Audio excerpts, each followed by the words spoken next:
रानी चिड़िया की शादी कलवा कौवा से होती है और उनका एक बेटी होती है जिसका नाम टुनटुनी चिड़िया था। कलवा कौवा एक दिन नदी किनारे गया हुआ था। तभी वहाँ पर उसे एक दूसरी पंछी दिखाई देती है। उस पंछी को देख करके कलवा कौवा सोचता है, अरे वाह, देखो तो जरा, कितनी सुंदर पंछी है। मैंने आज से पहले ऐसी और इतनी सुंदर पंछी कभी नहीं देखा। अगर यह तैयार होगी तो मैं इससे दोबारा शादी कर लूँगा। पहले चल करके मैं इससे बात करता हूँ। अगर यह मान जाएगी तो मैं इससे शादी कर लूँगा। अरे पंछी, आप कहाँ की रहने वाली हैं? मुझे तो इस जंगल में पहली बार दिखाई दी है। मैं तो इस नदी के पास हमेशा आते जाते रहता हूँ, पर आपको यहाँ पर पहली बार देखा है। आपने ठीक कहा, मैं इस जंगल की नहीं हूँ। मैं दूसरे जंगल से यहाँ पे आई हुई हूँ।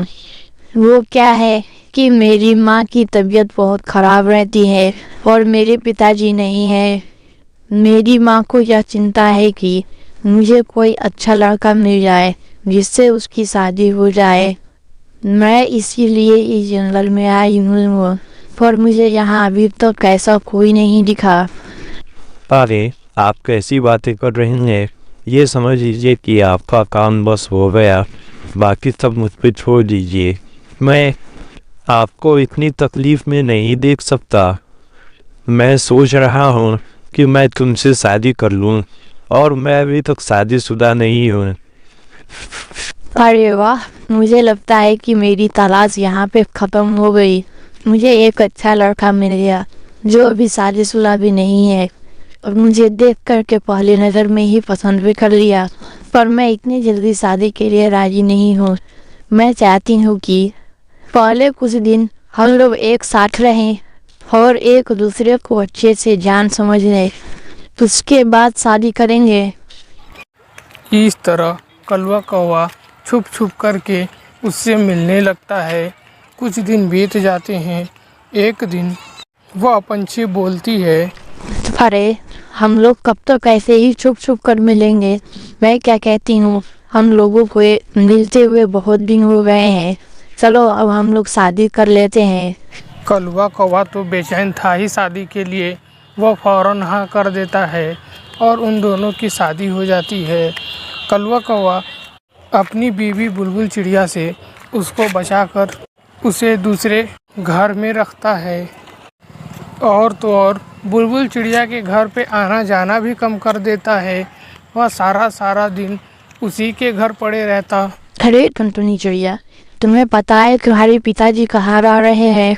बहुत दिनों से घर पे सही से नहीं रह रहे हैं। वह बाहर घूम रहे हैं।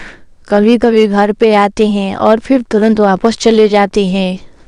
तुम्हें कुछ पता है तो बताओ, क्या बात है? अरे नहीं माँ, मुझे कुछ नहीं पता। पिताजी कहाँ रहते हैं, क्या करते हैं, आजकल उनका पता ही नहीं चल रहा। आप बोले तो मैं उनसे पूछूं? अरे नहीं, इसकी कोई ज़रूरत नहीं है। वो पूछने पे बताएंगे थोड़ी। मैं क्या सोच रही थी, तुम खुद जाओ और एक दिन उनके पीछे जाकर देखो वो कहाँ जाते हैं, क्या करते हैं।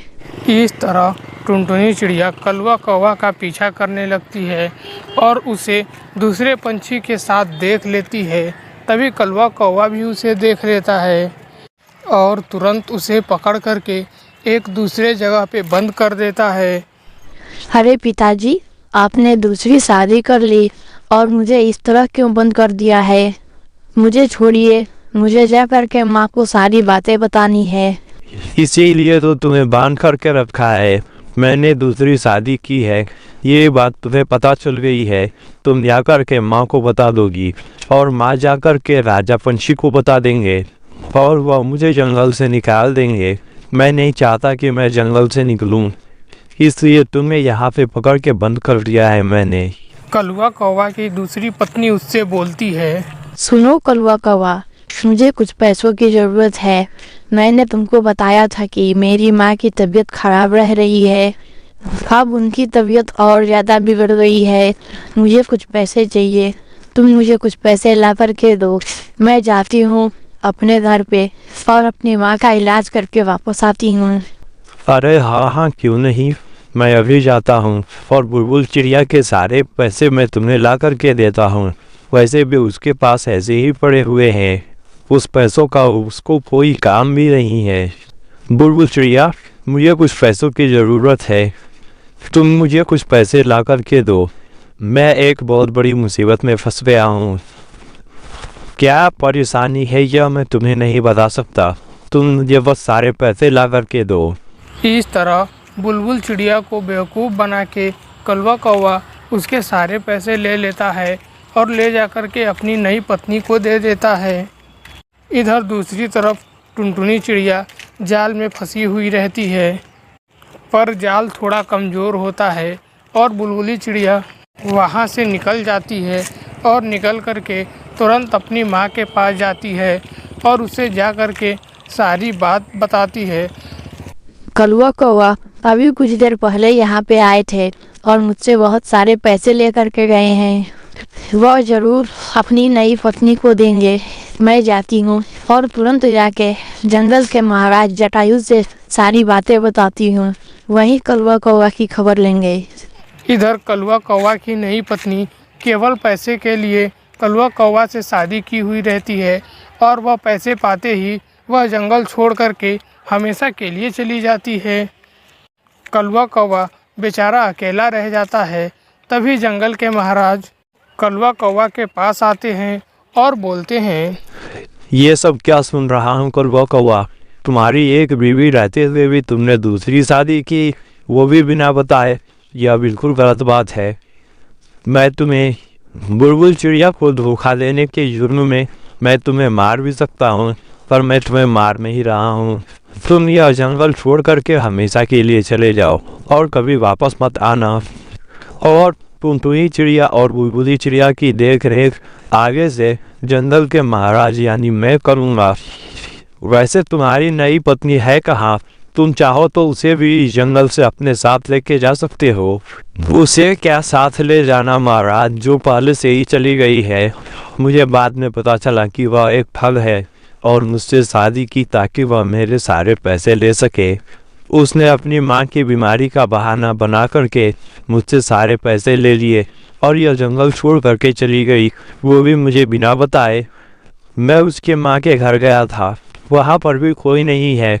अगल बगल के लोगों से पता लगा कि वो लोग ठग है और सभी पंछियों को ऐसे ही ठगते हैं, सभी पंछियों को ऐसे ही शादी करते हैं और उनके सारे पैसे लेकर के भाग जाते हैं, और उसने मुझे भी ठग दिया।